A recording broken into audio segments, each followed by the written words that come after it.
Welcome to the first edition of Nahajito Bookathon presented in association with the Raisoni Foundation.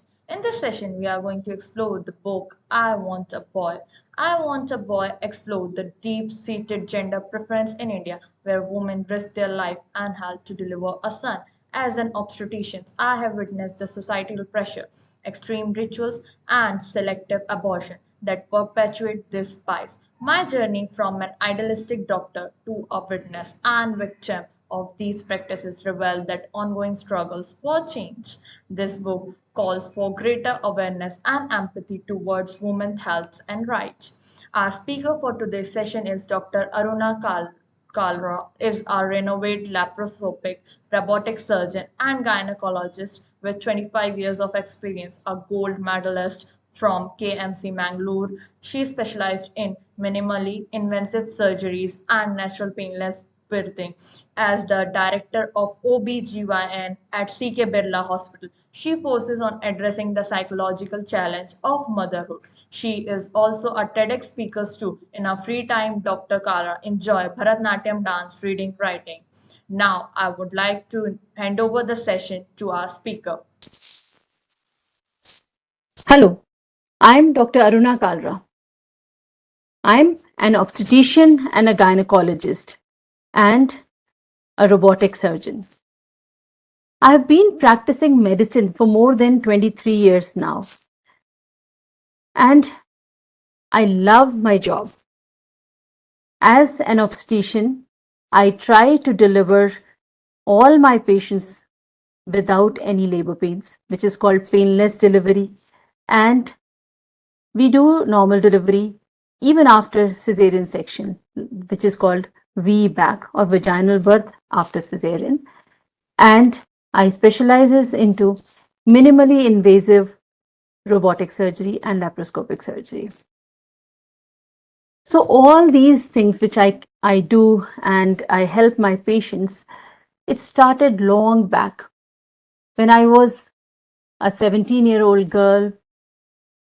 Back in our times, we only had two vocations. One is medicine, another was engineering. As any other student, I also tried to join the wagon of with my friends to join pre-medical entrance exam. Though during those years, it was really difficult to pay the fee of coaching center, which was only 500, which it seems 500 is very less now, but at that point of time, it seemed it was like 5,000 or 10,000 per month. And it was very difficult for my parents to gather that money every month for the fee. And then the preparation for pre-medical entrance exams started. And during those days, that was the first time Mandal Ayog came and reservation was applied. Even after good marks, it was very difficult to get through reservation and get a good college. But I got through medical. I got past the exam, and I was I had a merit, but I was selected in Gorakhpur, which was the 7th medical college of UP. So at that point of time, we had state entrance exams, not the NEET as we have today. So because I was destined to become a doctor, I got through whatever last medical college was allotted to me. As a girl, I was never raised like a girl. I was raised as a child. It was never, my father never ever, it was never thought that, or never actually raised us as a daughter, or we were not son, or we were not enough. Even after continuously, my dadi or my grandmother used to tell him and tell my mother, force my mother that we should have a son and these girls should have a brother. My father was really very strong in his belief that daughters are good and we should educate daughters and we do not need a son to complete the family. But little did I know that once I was married, the new family had some orthodox belief system. And once I went to medical college for my MBBS and then my residency and then my senior residency, during those years, I was witnessing all the females, everybody in my labor ward was wanting a son. Every time they deliver a daughter, they were sad. Every time they would deliver a daughter, they would not get any clean clothes from their relatives or food from their mother in laws or husband. Nobody would come forward to help them. And the stories were so bad that once I witnessed a mother delivering in bathroom of labor ward and tried to kill her newborn daughter. When I was witnessing all these patients, these incidences were so live and real, witnessing these real incidences. And then there I was as a doctor who thought that these incidences or uh, this want for son was only in that lower socioeconomic strata or in uneducated populations, because they had that orthodox mindset that they need a son for their last rituals. But then I thought, as I delivered a daughter, my first daughter, I was really happy as a mother because I always wanted a daughter. A girl always wants a daughter because I wanted to fulfill all my dreams through her. But at that point of time, I understood that the birth of daughter was not celebrated even in my family. My new family also was expecting a son. And from there on, my journey started where even I was subtly pressurized to deliver a son, at least a son, by whatever means. And then I started seeing all these stories around me. We had a nurse who was forced to deliver after multiple cesarean section, even when she was informed that next delivery would be dangerous for her. She would not survive. She might die on table if she would deliver third time. But still, she was pregnant again. Then I was seeing my fellow doctors who were also going through the same sex selection stories, same sex selection um, um, tests to see whether it is a son or a daughter. When all these stories started piling up, and my throat was choked by the end of the day, I was crying for each and every patient because I was not only witness, I was victim too. I was victim to all these societal pressures, all those societal absurd methods which they were trying on us so that are we should deliver a baby boy. And when all this pain was not bearable, it was filling my heart, it was choking my throat, I started writing these stories in my diary. And then there was a COVID period when everything was standstill. I was not going to my busy OPD. and most of the elective procedures were also not done in OTs. That was the time I got a pause in my life, and I tried to digitalize all these stories from my diary. And after revising all these stories, I thought actually I was addressing an important cause here. It was female feticide. I was actually addressing the orthodox mindset, a patriarchal mindset which was in favor of son and not in favor of daughter. And I thought, let's publish these stories. When I thought that this want of a son was only in uneducated, lower socioeconomic population, I was wrong. When I started practicing in affluent and boutique maternity hospital, even there, the desire to bear a son, to deliver a baby boy, was equally strong. The means would change. They they could afford sex selection in different countries. They could afford abortion. They could afford gender selection through test tube babies, but they also had this desire. They were educated. They had they were really rich and affluent, but still the want, desperate desire to have a baby boy was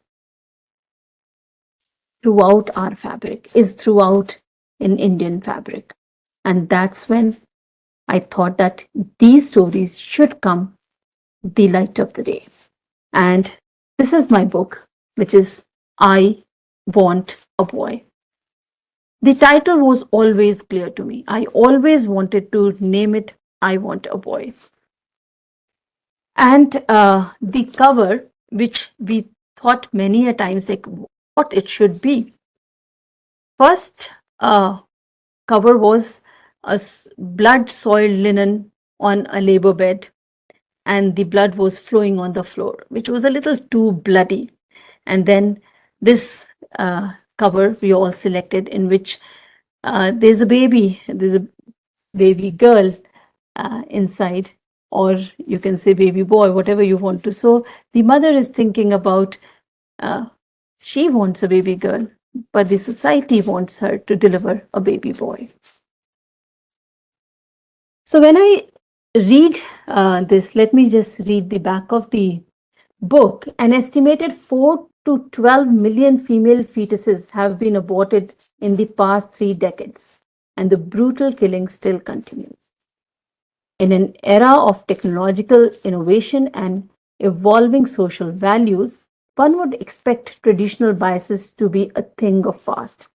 Yet, in this compelling narrative, Dr. Aruna Kalra reveals the persistent and heartbreaking desire for a male child among her patients, showing that deeply ingrained cultural norms still hold strong. When I started writing these stories, I thought that by the time these stories would come out, this would be uh, a historical event. It would be like, okay, in history, once upon a time, female children were killed, or nobody wanted female child. But after 20 years, the stories still hold the same. It is still happening in every hospital, whether it's a government hospital, nursing home, or a good boutique maternity hospital.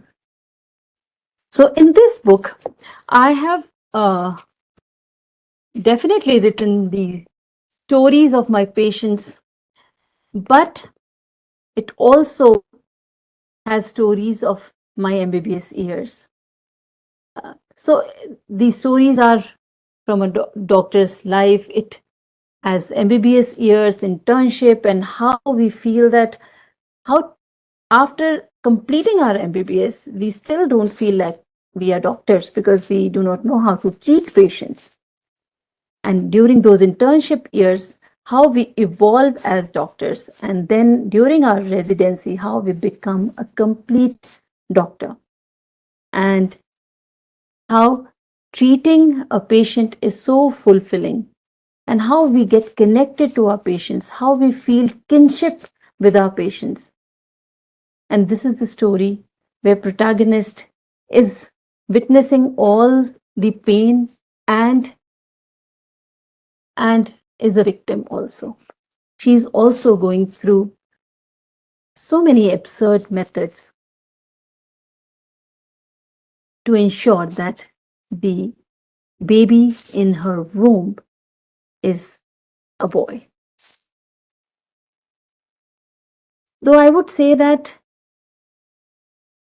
with education, when girls and boys both are educated, they are their mindset is changing. They no longer are believing their parents, or uh, they have open mind towards daughter, or I should say that they actually want a daughter.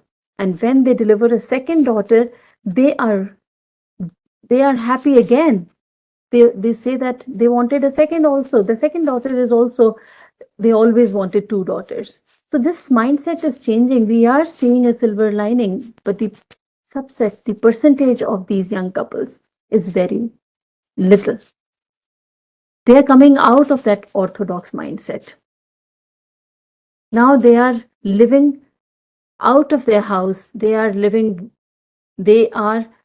having a companionship during their college days. And that's why they are understanding each other. With education, education is the key. With education, girls are also having their voice and boys are also understanding. I should say that educated boys, they never have this kind of orthodox mindset that we should have a son. They want a girl, but it is coming really slowly. Even after 20, 25 years, when I started writing these stories, and when this book has come out uh, for everybody to read it, still I feel the work which is done to change the mindset of Indian society is not yet even 1%. I can say that because my daughter, she is also doing obs and gynae, residency in obs and gynae in one of the hospitals in Delhi. And she tells me that, Mom, still the patients are, they want a baby boy, and they are doing what all measures they can do to have a baby boy. And still the brutal thing of daughters just after they deliver the daughter is going on. So this is the story, and I'm really excited. And these stories, I would want to say that if it can bring, it can jolt the society, that please bring the change, please come out and speak about it, speak about this very delicate topic, that girls should be born. The number of girls are decreasing in every state. Haryana, Punjab, and many other states, they have very the ratio between boys and girls is changing, not in favor of girls. In many states, we buy girls to marry our boys, which is wrong. And once that girl has delivered a boy, they leave that lady. They just abandon that, because now she has delivered a boy, she has given a son to the family, and now she is no more required in the family. So with education, we should change the society, we should change the orthodox mindset, and we should bring this change in the society, that girls are equally important, uh, and they should be educated, and they should be given vocation, so that they should earn for themselves, they should have voice of their own. And if my book, if it reaches to masses, if WHO, if United Nations, and if many government authorities and many government institutions can come forward and try to voice this try to bring the change, it would be my purpose of writing these stories would be fulfilled.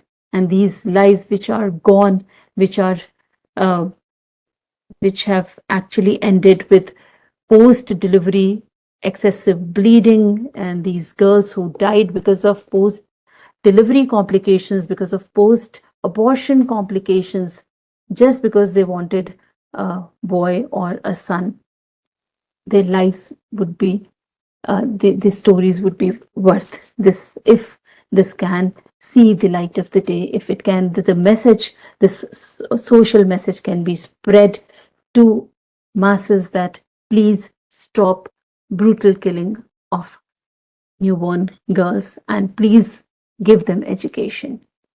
I would urge you all to take a pledge to change the society, to change yourself, be the change. Thank you very much.